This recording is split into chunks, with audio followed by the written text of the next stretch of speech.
there are so many players that are at the top of their career. I think Lewandowski got masters in business management or something like that. So, there's loads of people at the top of their game that are continuing to do education stuff anyway. They have that, might be a portfolio on property, it might be a variety of different things. I think it's just continuing to let the young people know that actually you can still be at the top of your game as an athlete whilst doing these things. And some really good practice that some clubs have, which I think is awesome. Dom, do you think we've got something to learn from America in terms of that sort of college system that they've got, that really, if you want to play professionally, you have to kind of do it at college, it's quite a different way of being with it. What's your sort of personal opinion on that? Do you see that as...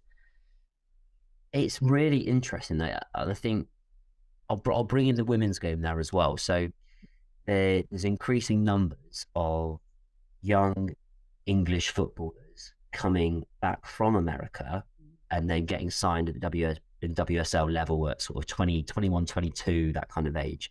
So as I mentioned before, in the women's game, we have under 21s. Majority of footballers there are 16, 17, 18, so they do the college education.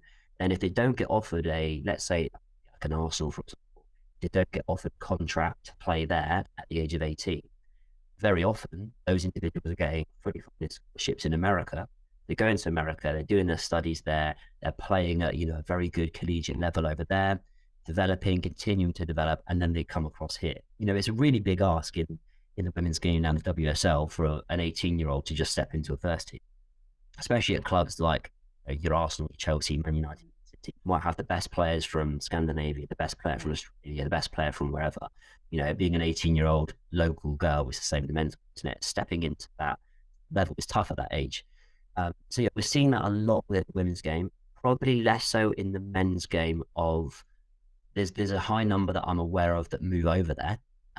So one or two that I've worked with in the past that didn't get offered their professional contracts. 18, they got a great scholarship because they were at on academy.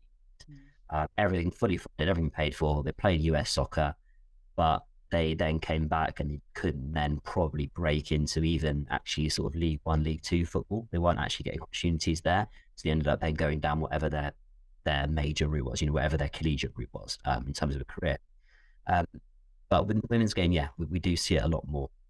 I don't know if it's something that we should move to in this country. I think that I love that European model of relegation, all those sorts of things. But yeah, it's probably more exciting. But yeah, I think in the women's game, it's definitely a really powerful developmental tool, having that option, and they only have that option for the education. Yes, you get your scholarship because you've got that name of Arsenal, for example, on your football CV. But if you didn't do the education program, you're not going to get that opportunity.